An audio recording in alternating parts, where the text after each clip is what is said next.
Hey guys, what's up? Check it out. This is a steering column applies to Beetle and Ghias from 62 to 66. And Volkswagen actually put the identical parts into a Beetle. I'm going to show you how to assemble the steering column along with the turn signal switch and the steering wheel and install into your air-cooled VW.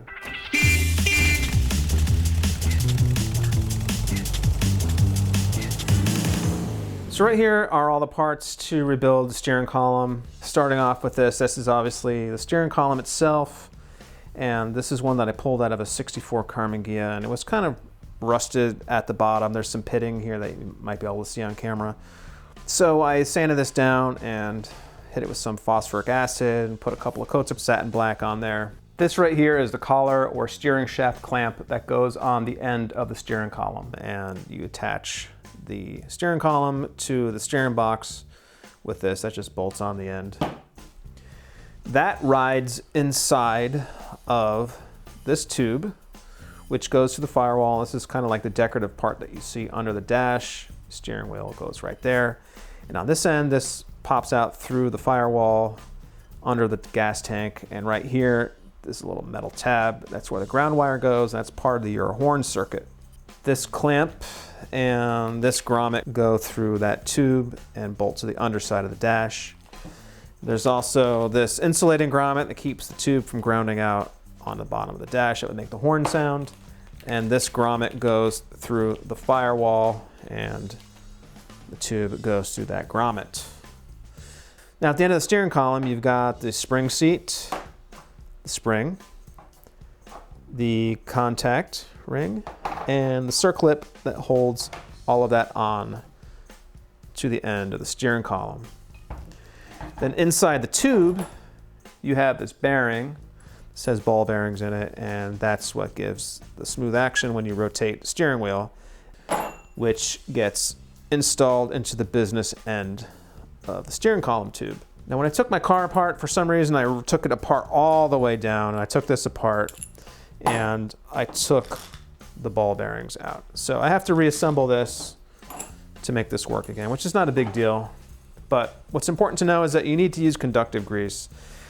Some people might mistakenly use dielectric grease, which does not actually conduct electricity. Don't be fooled by the name. What you need to do is get some electrically conductive grease to reassemble that, because this bearing is part of the circuit, the ground circuit for the horn. So if this is not conducting electricity, then your horn's really not going to work well.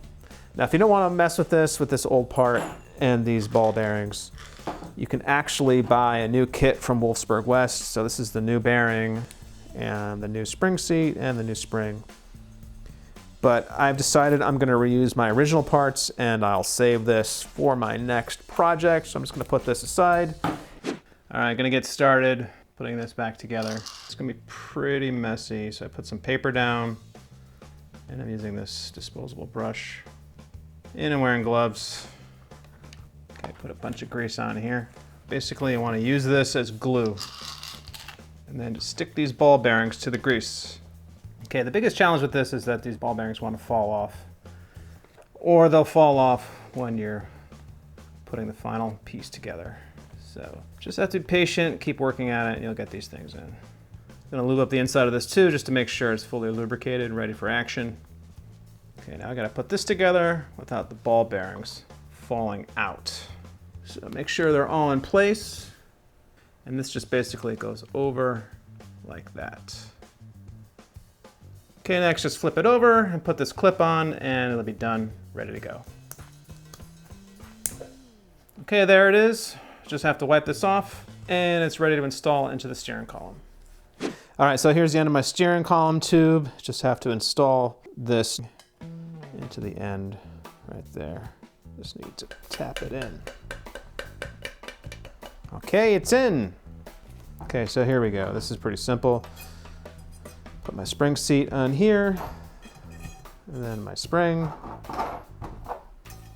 And this, the fun thing to note about this is that once your steering wheel is installed, that this open end should be facing to the right, and that's part of the turn signal switch. That's how it's like, helps it cancel properly. So I'll show that more later once this is installed in the car. And then this circlip It's on there. Let's see if I have Hulk strength to do this right now. Not really. Okay, I'm just gonna hammer that on. Boom, it's in place. Okay, so one last test before I install the steering column. I'm gonna hook up some wires at the bottom and the top and test it on this battery to confirm that the bearing is doing its job and the current is flowing through there. And hooray, it works. So now I know my horn's gonna work, so now we're ready to install this in the car. I'm getting started by popping the rubber grommet through the firewall. Then, the small insulating grommet under the dash. To get the column tube through the grommet, I lubricate the opening with some dish soap. I would avoid using silicone or grease here. And some lubricant on the end of the shaft. That didn't sound awkward at all. There's a possibility the grommet can pop out as the tube goes in. If you can, find a helper to hold it in place, but luckily for me, it worked out fine.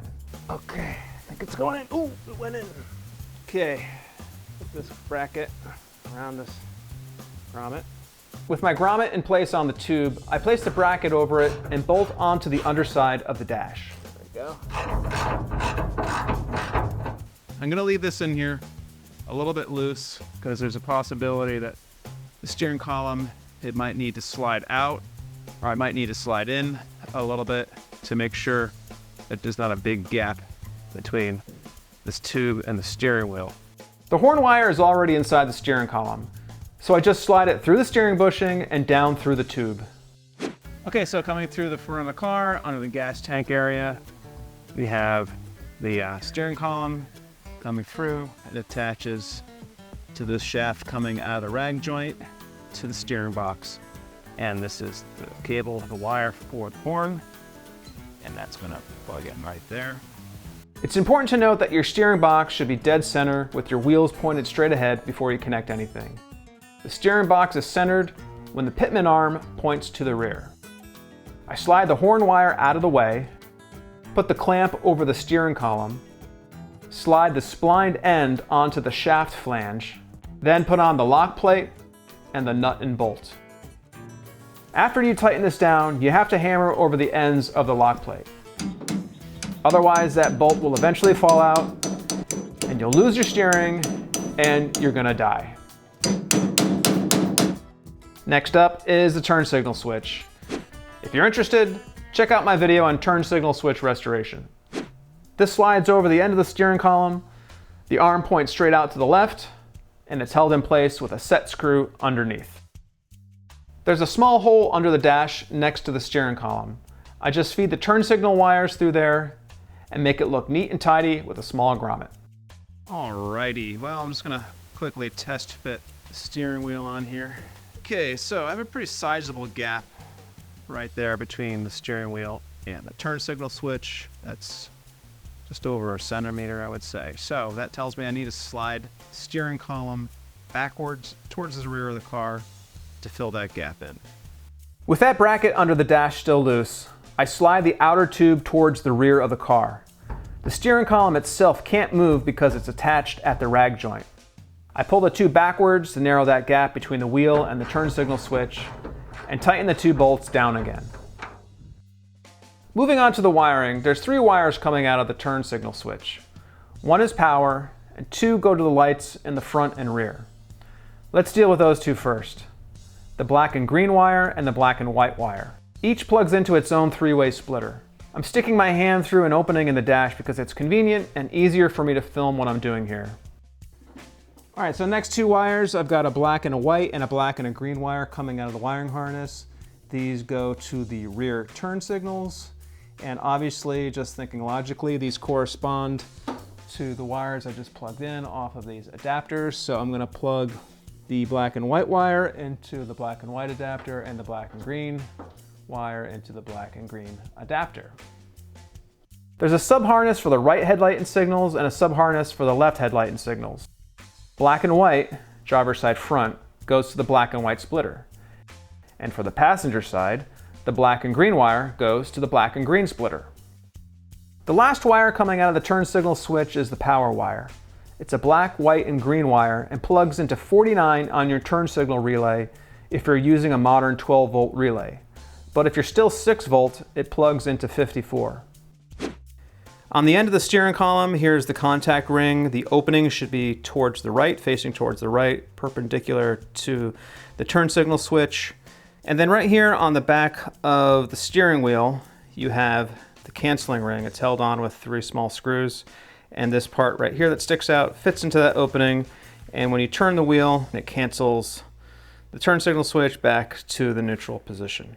I got this steering wheel from Airhead Parts. I think it's really, really nice. It's a really great reproduction of the original wheel. They got every detail perfect. It came with a half moon horn button, and I swapped it out for the original, which is just, you know, this thing right here. It's straight across. Again, you want to make sure your wheels are pointed straight ahead before you put your steering wheel on. And then get my wave washer, followed by the nut.